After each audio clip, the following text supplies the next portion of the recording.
Présentez-nous un peu votre travail et les thèmes traités et les objectifs de votre thèse. Oui. Bonjour à tous, merci beaucoup tout d'abord. Oui, en effet, on a travaillé juste à côté. Du coup, moi, je m'appelle Laura Faris et j'ai soutenu ma thèse pareil en décembre.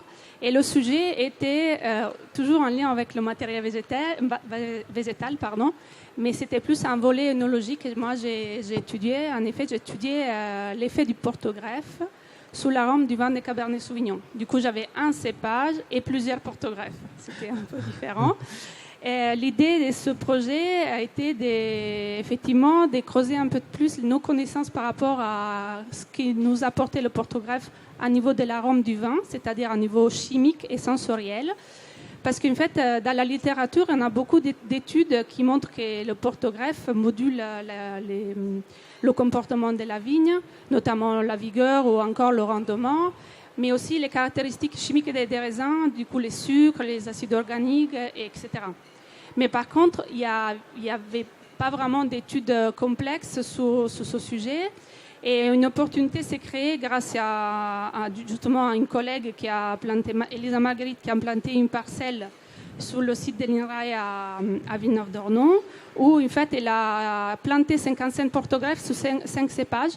Et ce dispositif, c'est quand même quelque chose de très unique et dans la région, mais même en France et j'imagine aussi à un niveau mondial. Et justement, quelle méthode vous avez? Et justement, pour ce travail, j'ai pu du coup utiliser les données que cette collègue a récoltées à un niveau agronomique. Et de mon côté, j'ai vinifié les vins et du coup, j'ai étudié la composition chimique des vins et j'ai caractérisé à niveau sensoriel les vins.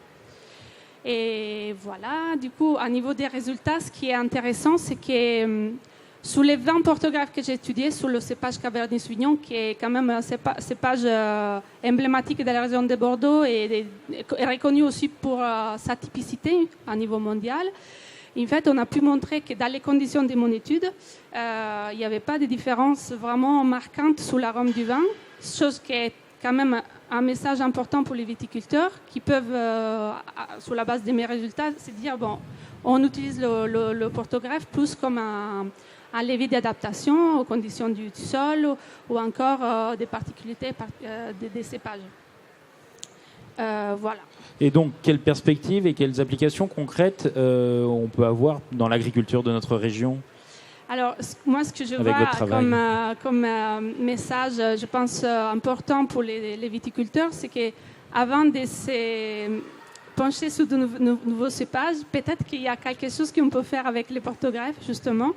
Parce que, mis à part le côté aromatique, qui est très important, mais on a pu voir aussi qu'à un niveau de la composition des baies, il y a quand même des écarts intéressants, chose qui, à un niveau technologique, en fait, de production du vin, en fait, on pourrait aussi envisager de choisir des portogreffes en fonction aussi de la production en acide organique ou encore des sucres, pour, par exemple,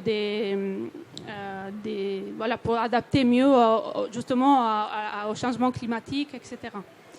Voilà, c'est ce que je vois pour la filière. C'est peut-être qu'il y a d'autres choses à explorer avant de tout révolutionner et changer du coup la typicité des vins de Bordeaux. Très bien, mais merci beaucoup Laura du message passé. Et encore bravo